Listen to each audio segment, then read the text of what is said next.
Hello, नमस्कार दोस्तों, मैं अमित कुमार मौर्य। आज आप लोगों को welding terms and it's definition के बारे में विस्तृत जानकारी दिया जाएगा।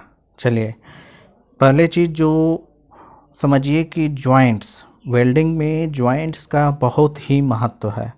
जो छोटे छोटे इसके जो परिभाषाएं हैं उसको हम लोग समझेंगे। तो जॉइंट्स में चलिए देखते हैं क्या क्या है, कितने टाइप्स की जॉइंट होती है। आप लोग पहले पढ़े होंगे, प्रैक्टिकल्स किए होंगे, जो भी डिप्लोमा या आईटीआई के छात्र होंगे, किसी भी ट्रेड के, फिटर, टर्नर, मोटर मैकेनिक आदि। चलिए, जो जॉइंट्स है हमारा वो देखिए कितने प्रकार का होता है। मुख्य रूप से 5 प्रकार के होते हैं: butt joint, lap joint, T joint, corner joint और एज जॉइंट। इसको हम लोग अच्छे तरीके से समझते हैं। चलिए देखिए क्या होता है बट जॉइंट। बट जॉइंट का मतलब जब एक प्लेट को दूसरे प्लेट के किनारे से आपस में जोड़ दिया जाता है तो हमारा बट जॉइंट बनता है। जैसे देखिए एक प्लेट ए आपका हो गया और एक प्लेट ए हो गया। जब इसके दोनों किनारे को हम लोग सटा के यहाँ पे जो वेल्डिंग कर देंगे तो ये हमारा बट जॉइंट बन जाएगा। चलिए आगे समझते हैं। लैप जॉइंट क्या होता है? लैप जॉइंट का मतलब जब एक प्लेट को दूसरे प्लेट पे चढ़ा के जोड़ते हैं। जैसे एक प्लेट हमारा ए हो गया और इसके ऊपर ही एक प्लेट ऐसे चढ़ा दिया और इन दोनों को इस पोजीशन में वेल्डिंग कर दिया यहाँ पे, तो हमारा क्या हो गया? लैप जॉइंट हो गया। यानी कि जब एक प्लेट दूसरे प्लेट पे चढ़ जाती है तो वो लैप जॉइंट हो जाएगा। टी जॉइंट का मतलब क्या है कि जब एक प्लेट जो है दूसरे प्लेट पे टी शेप में जुड़ता है। जैसे एक प्लेट ए हो गया देखिए, और इसके ऊपर एक प्लेट ए हम लोग जोड़ दिए, तो जो इसका फ्रंट भी हम दिखा रहे हैं कि जो इसका फ्रंट भी बनेगा ऐसे बनेगा, तो ये हमारा क्या हो जाएगा? T joint. यहाँ पे वेल्डिंग हो जाती है। ठीक, तो ये टी हो गया। जैसा कि आप लोग इस चित्र में भी देख रहे होंगे कि ये टी जॉइंट का दिया है। कार्नर जॉइंट क्या होता है? कार्नर जॉइंट का मतलब कि जब एक किनारे प्लेट को यानी यल आकृति में, देखिए जो हमारा दिया गया है फिगर, एक कार्नर जॉइंट का दिया गया है, ये ऐसे यल आकृति में ऐसे जुड़ा है, उल्टा यल एक तरह से कह सकते हैं कि यहाँ पे इन दोनों किनारों को आपस में, जैसे एक प्लेटें हो गई और दूसरा प्लेटें हो गए, जब इन दोनों किनारों को आपस में सट टच करा के यहाँ पर वेल्डिंग कर देते हैं तो यहाँ पे हमारा कार्नर जॉइंट बनता है। एज जॉइंट क्या होता है? एज जॉइंट में भी हम लोग किनारे को ही केवल किनारे को जोड़ते हैं। यहाँ पर देखिए ये जो हमारा फिगर दिया गया है, यहाँ पे ये वाला जो फिगर दिया गया है एज जॉइंट है। इसमें क्या किया गया है? एक किनारे को ऐसे मोड़ के इसके बाद सिर्फ केवल किनारे को आपस में सटा के जोड़ दिया गया है। चाहे तो एज जॉइंट का एक रूप और देख सकते हैं आप लोग कि जैसे एक प्लेट ये है, इसी के ऊपर ही एकदम जस्ट इसी के ऊपर ही दूसरा प्लेट चढ़ा दिया गया और क्या कर दिया गया, यहाँ जो इसका किनारा है इस पोजीशन पे यहाँ पर हम लोग वेल्डिंग कर देते हैं। चाहे इधर वेल्डिंग कर दीजिए, चाहे कोई भी किनारा लेके आप वेल्डिंग कर दीजिए तो हमारा एज जॉइंट बनता है। चलिए आगे हम लोग समझते हैं। ये तो जॉइंट्स की बात हो गई। वेल्ड, टाइप्स ऑफ वेल्ड कितने टाइप्स के होते हैं ये समझते हैं। देखिए ये भी मुख्य रूप से 2 टाइप के होते हैं, एक ग्रुप वेल्ड और एक फिलेट वेल्ड। ग्रुप वेल्ड क्या होता है कि जब हम 2 प्लेटों को आपस में सटा के जोड़ते हैं तो वो भी ज्वाइंट होता है, लेकिन उतना मजबूत नहीं होता है। उतना जितना हमें मजबूती चाहिए वो चीज़ नहीं मिल पाती, तो इसलिए हमें इसमें ग्रूव बनाने की ज़रूरत होती है। देखिए आपके परीक्षाओं में अक्सर पूछता है कि ग्रूव वेल्ड जो होता है वो कितनी एमएम मोटी प्लेटों से अधिक बनाया जाता है। यानी एक इस बात को याद रख लेके कि जो हमारी प्लेट होगी 5 एमएम मोटी से अधिक होगी तभी हमें ग्रूव की ज़रूरत पड़ती है, अन्यथा 5 एमएम से पतली प्लेटों के लिए कोई ग्रूव की ज़रूरत नहीं होती है, उसका स्ट्रेंथ उतना ही रहेगा बिना ग्रूव का है। तो इसमें हम लोग ग्रूव बनाते हैं। ग्रूव कई टाइप के होते हैं हम लोग देख लेते हैं। नंबर 1 जो है आपका वी ग्रूव होता है। नंबर 2 जो ग्रूव होता है यू होता है। नंबर 3 जो है वो जे ग्रूव होता है, जे शेप में इसको करते हैं। इसके बाद double B, double U, double J आदि होते हैं। इतने टाइप के मुख्य रूप से ग्रुप होते हैं। तो ये हम लोग ग्रुप बना देते हैं प्लेट के बीच में और इस पॉइंट पे वेल्डिंग कर देते हैं, तो वो वेल्ड जोड़ जो हमारा है जो सामान्य जोड़ से काफ़ी मजबूत होता है। और चलिए दूसरा जो चीज़ हम लोग देखते हैं, ये देखिए फिलेट ज्वाइंट है।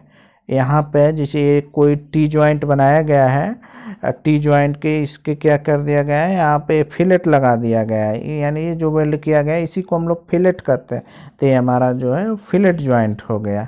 चलिए आगे हम लोग समझते हैं। और कुछ टर्म्स से हैं वो, जैसे जैसे देखिए जो टर्म्स हैं, एक वेल्डिंग का एक फिगर है दिया गया है, इसमें विभिन्न प्रकार टर्म्स दिए गए हैं, तो इसको समझना काफ़ी इम्पॉर्टेंट है। जैसे जो टर्म्स हैं वो आपका क्या है, लेग लेंथ क्या होता है, रूट गैप क्या होता है, पेरेंट मेटल क्या होता है, वेल्ड जोन क्या होता है, फ्यूजन पेनिट्रेशन क्या होता है, रेनफोर्समेंट क्या होता है, तो इस चीज़ को हम लोग जानेंगे और समझेंगे। जैसे समझिए, जैसे एक प्लेट ए है यहाँ पर, दूसरी प्लेट हमारी ये है, इन दोनों को क्या किया गया है, बट ज्वाइंट में जोड़ा गया है। तो जब भी हम लोग बट ज्वाइंट जोड़ेंगे तो देखिए थोड़ा सा रूट गैप रखते हैं, यानी एक प्लेट और दूसरे प्लेट के बीच में थोड़ा सा गैपिंग रखा जाता है। ये देखिए ये जो ऐसे गैपिंग रखा गया है इन दोनों प्लेटों के बीच में, इसी को रूट गैप कहा जाता है। जैसे देखिए ये जो हमारा नीचे एक फिगर दिया है, तो ये हम लोग इसको रूट गैप कहते हैं। यहाँ पे इस फिगर को दिया है, यानी दो प्लेटों के बीच में गैप रखा, तभी क्या होगा, गैप क्यों देते हैं, सबसे समझने वाली बात है गैप क्यों दिया गया। क्योंकि हम यहाँ पे इलेक्ट्रोड को जब भी वेल्डिंग करेंगे तो जो इलेक्ट्रोड है हमारा वो कंज्यूमेबल होता है, तो वो पिघल के इस पॉइंट पे जाएगा और क्या करेगा, और ये जाब भी आपका थोड़ा थोड़ा इसका किनारा पिघलेगा, दोनों मिलके मोल्टेन पूल बनाते हैं। इसी को हम लोग क्या कहा जाता है, मोल्टेन पूल या वेल्ड पूल। तो ये मोल्टेन पूल बना के क्या होगा, इसके बाद धीरे धीरे ठंडा होगा, ठंडा होकर ज्वाइंट बनाएगा। तो ये चीज़ हमारा आपका रूट गैप हो गया। चलिए आगे समझते हैं, वेल्ड जोन क्या होता है, यानी कि जितने जगह पे हमारा वेल्ड हुआ होता है, समझिए इस बात को। जैसे यही प्लेट दोनों है, तो जो जितना एरिया तक जितना इसका किनारा पिघला है, यानी यहाँ से लेके यहाँ तक इसका एक किनारा पिघल के मोल्टन पूल में जाके जमा है, तभी तो जॉइंट बना है। तो इतने जोन को हम लोग वेल्ड जोन कहते हैं। और समझिए हीट इफेक्टेड जोन क्या होता है, कि यानी जहाँ पे यहाँ पे हम लोग इलेक्ट्रोड से वेल्डिंग करते हैं, तो ये जो हमारा क्या होता है कि ये जो किनारा जो पिघल रहा है, ये भी तो हीटिंग हो रहा है, हीटिंग के ही कारण तो पिघल रहा है। तो जो भी ये जो पिघला है इसी को हीट इफेक्टेड जोन कहते हैं। और अगला चीज़ जो समझिए, फ्यूजन पेनिट्रेशन क्या होता है, ये जब किनारा पिघलेगा तो यहाँ एक पूरा रूट तक जाएगा, इसके जड़ तक जाएगा, तो इसी को हम लोग फ्यूजन पेनिट्रेशंस कहते हैं। चलिए अगला जो है पेनिट्रेशन बीड, एक शब्द जो आया है इसमें, पेनिट्रेशन बीड। बीड का तात्पर्य क्या है, बीड का जैसे कोई प्लेट है, ये हमारी प्लेट है, तो इस पे हम लोग ऐसे ऐसे वेल्डिंग जब सीखते हैं तो इसी को बीड कहते हैं, यानी बीड बनाते हैं, जो शुरुआती चीज़ होती है वो बीड बनाया जाता है। तो ये जो हमारा जो पेनिट्रेशन है, यानी कि जो पूरा जब शुरुआत करते हैं तो इसके जड़ तक पूरा मटेरियल इलेक्ट्रोड का जो है वो आपका मेटल है वो पिघल के पूरा इसके जड़ तक रूट तक जाता है, यानी इस पॉइंट तक, तो हम लोग इसको पेनिट्रेशन बीड कहते हैं।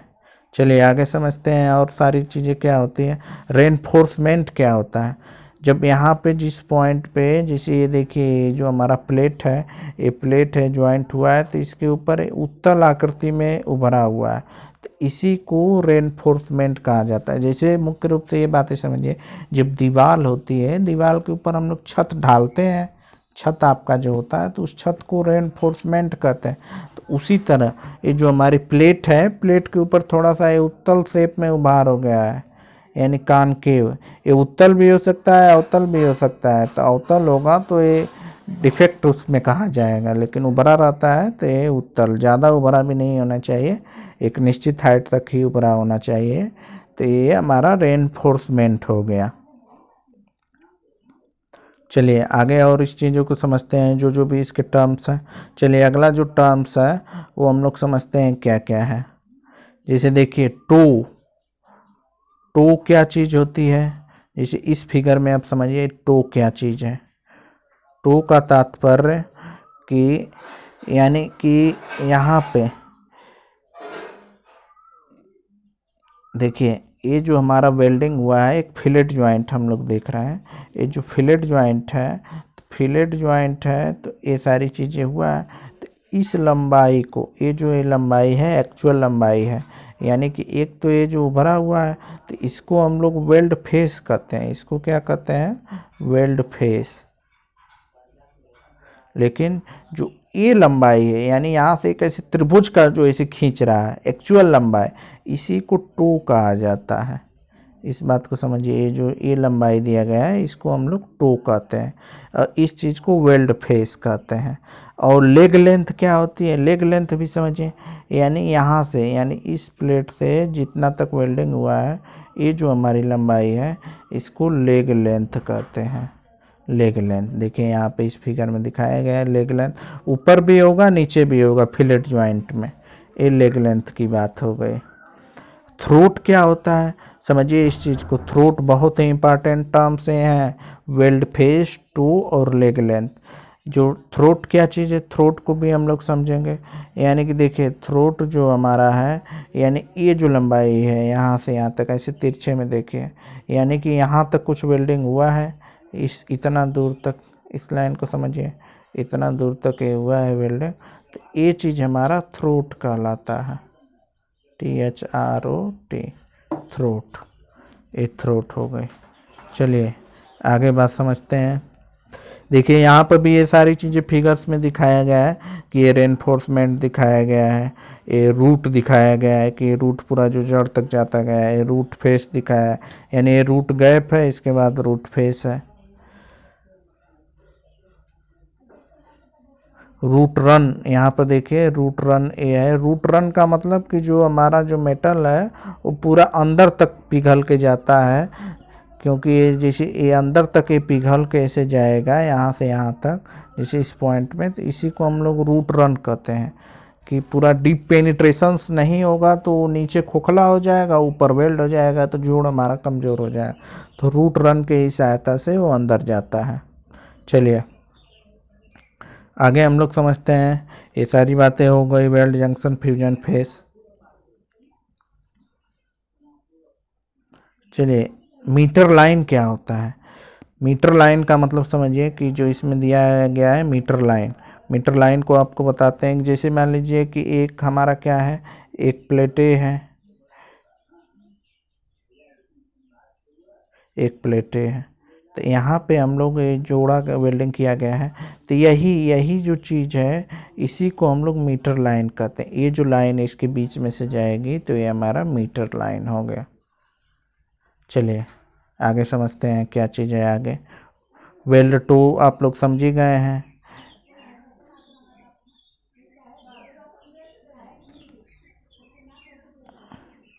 अवतल बीड हो गया, उत्तल बीड हो गया, मीटर बीड हो गया। अब आगे चलिए गैस वेल्डिंग टार्च क्या होता है, इसको हम आपको बता दें। गैस वेल्डिंग टार्च का मतलब कि जिससे हम लोग वेल्डिंग करते हैं, इसको ब्लो पाइप भी कहते हैं और वेल्डिंग टार्च भी कहा जाता है। तो इसमें कौन कौन से गैसों का कंबस्शन होता है? इसमें होता है आपका ऑक्सीजन होता है और एसिटिलीन होता है। तो ये जो हमारा है वेल्डिंग टार्च हो गया। ये किस चीज़ का बना होता है? ये ब्रास का बना होता है, कॉपर, पीतल या एलॉय होता है। जो गैस वेल्डिंग टार्च होता है, ये समझिए गैस वेल्डिंग टार्च जो है हमारा है, ये किस चीज़ का बना होता है? ये ब्रास यानी पीतल का बना होता है। इसके टिप अलग अलग साइज के होते हैं, 1 नंबर, 2 नंबर, 3 नंबर ऐसे करके, यानी जितनी मोटी प्लेट को जोड़ना होता है वहाँ पर हम लोग उतने नंबर का टिप लगा देते हैं, तो वहाँ पर उसी से वेल्डिंग किया जाता है। जितने भी गैस वेल्डिंग का प्रोसेस होगा आपके गैस वेल्डिंग टार्च से होगा या ब्लो पाइप का होता है। इसका एक एंगल होता है, जैसे देखिए ये चीज़ होता है हमारा वेल्डिंग टार्च, तो इसका जो एंगल होता है वो 120 डिग्री होता है। ये 120 डिग्री पर ये झुका रहता है, इसीलिए इससे वेल्डिंग किया जाता है। यहाँ पे इस पॉइंट पे टिप लगाते हैं। टिप का मतलब होता है कि जो जितनी मोटी प्लेट को जोड़नी होती है उतने नंबर का हम लोग इस पर टिप लगाते हैं। चलिए आगे समझते हैं। गैस रेगुलेटर क्या होता है? नहीं, इसके बाद जो हमारा है वो गैस कटिंग टार्च है, इसके बारे में भी जान देते हैं। ये भी क्या होता है? पीतल का ही बना होता है। ये कितने डिग्री पर झुका रहता है, ये 90 डिग्री पे ऐसे झुका रहता है। तो यहाँ पर भी हम लोग इस पे भी टिप होता है, तो जितनी मोटी प्लेट को काटना होता है उससे हम लोग काटते हैं। इसका एंगल ये 90 डिग्री होता है। ये परीक्षाओं में कई बार पूछा गया है कि गैस कटिंग टार्च का एंगल कितना होता है, 90 डिग्री। गैस वेल्डिंग टार्च का कितना एंगल होता है, 120 डिग्री। या यदि उल्टा ऐसे रहेगा तो वो 60 डिग्री में भी हो जाता है। कभी कभी ऑप्शन देता है कि इसको दूसरे साइड से 60 डिग्री, बाकी ऐसे 120 डिग्री होता है। ये दोनों क्या होते हैं, ब्रास के बने होते हैं। इन दोनों में अलग अलग साइज का होता है। इन दोनों में कौन कौन सी गैसें फ्लो होती हैं, ऑक्सीजन और एसिटिलीन होता है। चलिए अब अगला चीज़ हम लोग देखते हैं, गैस रेगुलेटर। गैस रेगुलेटर क्या चीज़ है कि जो सिलेंडर से जो गैस हमारा होता है उसको कंट्रोल करने के लिए हम लोग गैस रेगुलेटर का इस्तेमाल करते हैं। गैस रेगुलेटर क्या होता है, दो टाइप का ये भी होता है, सिंगल स्टेज होता है, डबल स्टेज रेगुलेटर होता है। एक गैस रेगुलेटर हो गया। चलिए गैस रबर होज पाइप क्या होता है कि जिससे गैस हमारा पास करता है, यानी रेगुलेटर से ही जो हमारा पाइप पास करता है तो उसको रबर हौज पाइप कहते हैं। चलिए आगे देखते हैं, ये भी अलग अलग कलर्स में होते हैं। ऑक्सीजन के लिए आपका क्या होगा, वो ब्लैक कलर की होगी, और एसिटिलीन के लिए रेड कलर की हम लोग पाइप इस्तेमाल करते हैं, रबर से बनी होती है। बैकफायर, बैकफायर का होता है कि जब हम लोग वेल्डिंग करते हैं तो कभी कभी टिप में कुछ फंस जाता है तो बैकफायर की समस्या आती है। वो टिप टिप की आवाज़ करता है और क्या होता है, बैकफायर, जिससे आपको सिलेंडर में आग लगने की संभावना रहती है। ये हमारा बैक हो गया। चलिए आगे देखते हैं, फ्लैश बैक क्या होता है। जब ज्वाला जो यानी कि हम लोग वेल्डिंग कर रहे हैं तो कभी कभी बैक फायर के कारण आग बुझ जाती है, और वो आग क्या है, पाइप के माध्यम से सिलेंडर में जाने का वो डर रहता है, और सिलेंडर में यदि आग चली जाएगी तो दुर्घटना होने का कारण बन सकता है। तो उसको हम लोग फ्लैश बैक कहते हैं। सिसकने की आवाज़ आती है तो हम लोग समझ जाइए कि वो फ्लैश बैक है। तो सबसे पहले हमें क्या करना चाहिए, इसके लिए एसिटिलीन सिलेंडर को, एसिटिलीन जो वाल्व है, सबसे पहले एसिटिलीन वाल्व को बंद करिए, फिर इसके बाद ऑक्सीजन वाल्व को तुरंत बंद करें। कि एसिटिलीन हमारा ज्वलनशील गैस है, ऑक्सीजन जो है वो आपका क्या है कि चलने में सहायक करती है। तो एसिटिलीन में आग वो लगे, ऑक्सीजन में आग लगेगी ही नहीं। जब भी आग लगेगी आपका एसिटिलीन सिलेंडर में ही लगेगा। तो हम लोग क्या करते हैं, एसिटिलीन सिलेंडर को पहले बंद कर देते हैं, उसके वाल्व को बंद कर दीजिए तो उसमें आग नहीं जाने पाती, फिर इसके बाद तुरंत ऑक्सीजन को बंद कर देते हैं। चलिए आगे समझते हैं, अगला टर्म्स क्या है, flash back arrester. Flash back arrester क्या चीज़ होता है कि जो बैक फायर होता है उसको रोकने के लिए फ्लैश बैक अरेस्टर्स लगाए जाते हैं। वो एक ट्यूब की तरह होता है, कुछ नहीं, एक ऐसे परखनली ट्यूब यानी ट्यूब की तरह होता है। इसी को हम लोग वो रेगुलेटर के ही पास में वहाँ पे लगा देते हैं। पहले क्या होगा, रेगुलेटर से फिर जो गैस है हमारा फ्लैश बैक अरेस्टर में जाएगा, फिर इसके बाद वहाँ से जो पॉइंट दिया रहता है वहाँ पे हम लोग पाइप को यहाँ पे जोड़ देते हैं। तो यहाँ पे ऐसे रेगुलेटर से कनेक्ट रहता है। ये जो रेगुलेटर है आपका, तो इससे कनेक्ट रहता है, यहाँ पे सिलेंडर हमारा रहता है। तो फ्लैश बैक अरेस्टर है, इसके बाद यहाँ पे इसका पॉइंट दिया रहता है, इसके बाद पाइप से गैस चली जाती है। चलिए, तो ये आपका बैक फायर को रोकने में मदद करता है। चलिए आगे देखते हैं, इलेक्ट्रोड होल्डर। इलेक्ट्रोड होल्डर क्या होता है, जिससे हम लोग इलेक्ट्रोड को पकड़ के वेल्डिंग करते हैं, इसीलिए इसका नाम इलेक्ट्रोड होल्डर होता है। किस चीज़ का बना होता है, कॉपर या कॉपर एलॉय का बना होता है। ये कॉपर या कॉपर एलॉय का बना होता है। ये कितने एम्पियर तक होता है, 300 एम्पियर, 400 एम्पियर, 600 एम्पियर तक आदि का रहता है।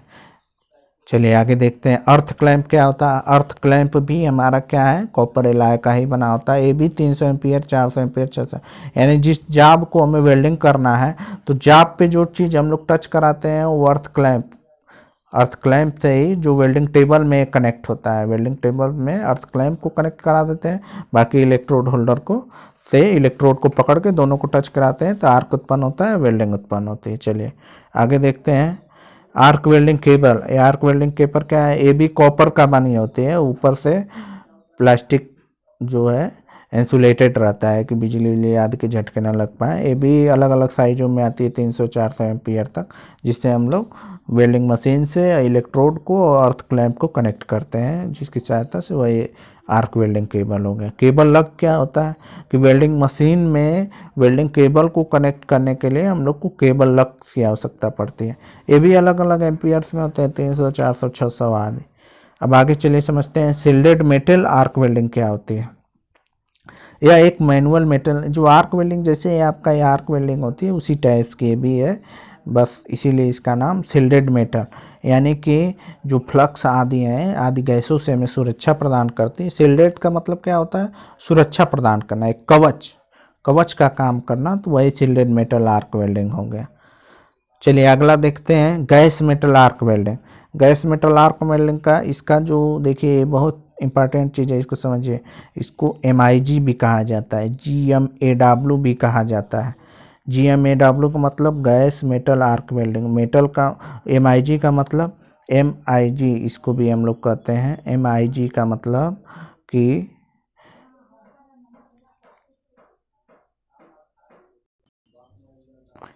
समझिए कि MIG का मतलब क्या है। MIG का तात्पर्य हमारा MIG metal inert gas welding, ये काफ़ी परीक्षाओं में पूछा गया है, तो इसको आप लोग याद रख लीजिएगा। MIG का मतलब मेटल इनर्ट गैस वेल्डिंग।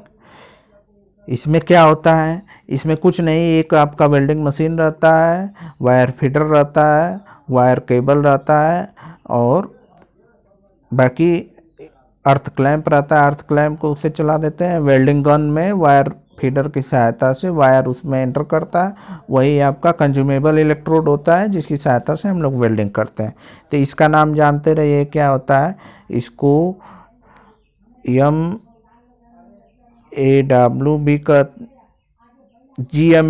भी कहते हैं।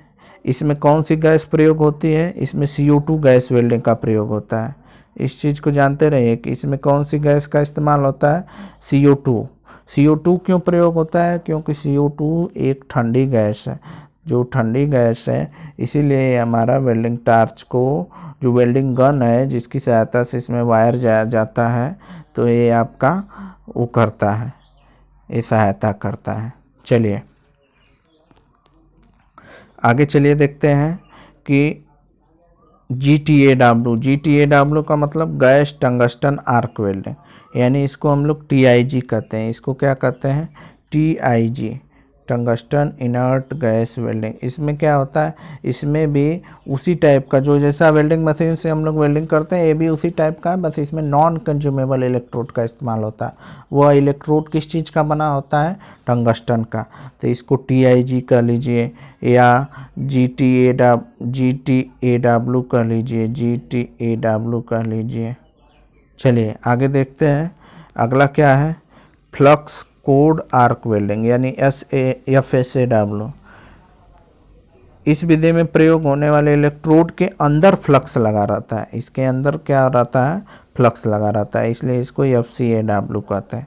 इलेक्ट्रोड क्या है, इलेक्ट्रोड का जो मुख्य रूप से परिभाषा है कि इलेक्ट्रोड एक नंगी तार होती है जिसके ऊपर फ्लक्स का लेपन होता है, तो उसी को हम लोग इलेक्ट्रोड कहते हैं। जिस धातु को जोड़ना होता है उसी धातु का बना होता है। सबसे इंपॉर्टेंट चीज़ है, इसी को याद रख लीजिए कि जैसे MS की प्लेट आप जोड़ रहे हैं तो MS का इलेक्ट्रोड होगा, लेकिन यदि हम किसी और चीज़ का वो कर रहे हैं तो हमारा क्या होगा, उस चीज़ का इलेक्ट्रोड होगा। ठीक है, इस चीज़ को आप लोग समझिए, सभी छात्र इसको ध्यान से पढ़ें और समझें। Thank you.